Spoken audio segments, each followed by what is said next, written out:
years that you got into the finals and the two celebrations that you had. And we all saw it on national TV here. The celebration in that first championship, you were like a boy that received a toy for the very first time. Really pure, unadulterated bliss.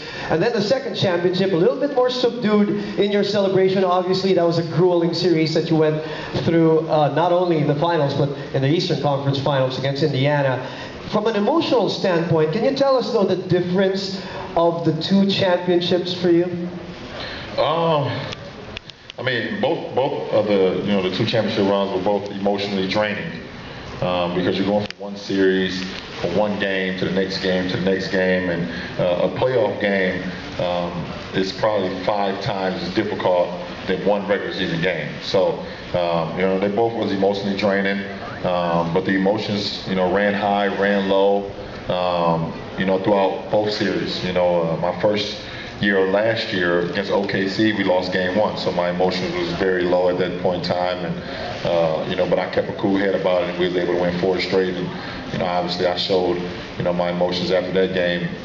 This year, I was out on the floor the whole time, so going against a great San Antonio team, I knew the hard work and I knew how well they pushed us for that championship, so it was just basically like a sign of relief, man, and that we was able to accomplish that goal. Well, we all saw the celebration. Obviously, San Antonio, tough team. You get 4 future Hall of Famers there, from the coach down to the players, and we understood how physically it was so tough for you. But just out of curiosity, what was the first thing that crossed your mind when it was handed to you, the second championship? You always say winning one. And everybody says winning one is, already tough, but defending that and winning it again, that's elite company right there. No, absolutely. I think the second, they always say, once you win the first one, they start to, become easier. It wasn't easier for us at all, to be the defending champs and have to defend your title each and every night, regular season, throughout the playoffs was very difficult. And for me as a player, I just try to be the best player I can be each and every night. I want to be the MVP for our team.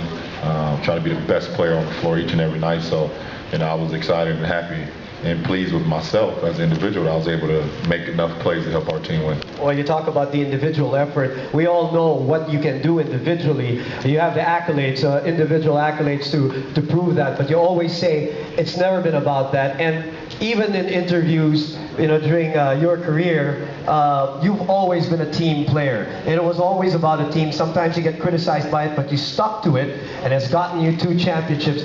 How did you evolve into becoming a leader, not just an individual great player, and then motivate your teammates? I think my little league coach, Frank Walker, first of all showed me the game and how to play the game the right way.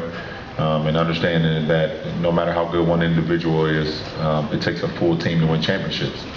My first year ever playing organized basketball, we won a championship. And, from that point on, I knew this was the right way to play. So he laid the DNA of how to play the game of basketball into me, and, go on, to my AAU coach and then high school coach, James U. Joyce, taught me some great keys as well.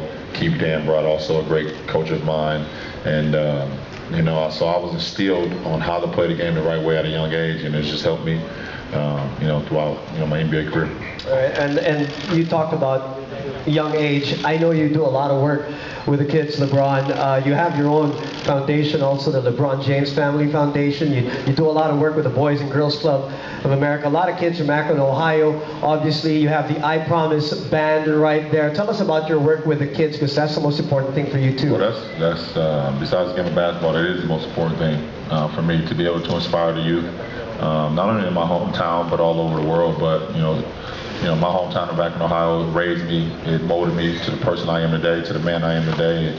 And I understand what those kids are going through on a day-to-day basis, being from that place. So for me to be who I am, to be in the position I am, to be able to give back to those kids, to inspire those kids and help them push towards greatness, and in whatever field that they enjoy, it's a joy for me. And I will continue to do that because it's a passion of mine.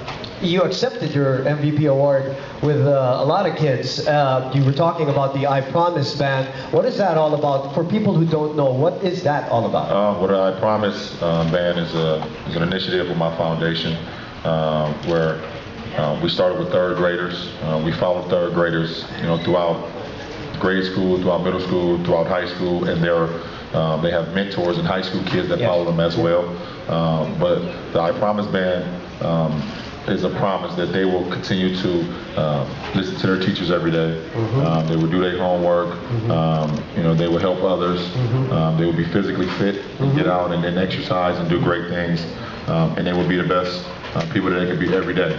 And on the other hand, my promise to them is I will continue to inspire them.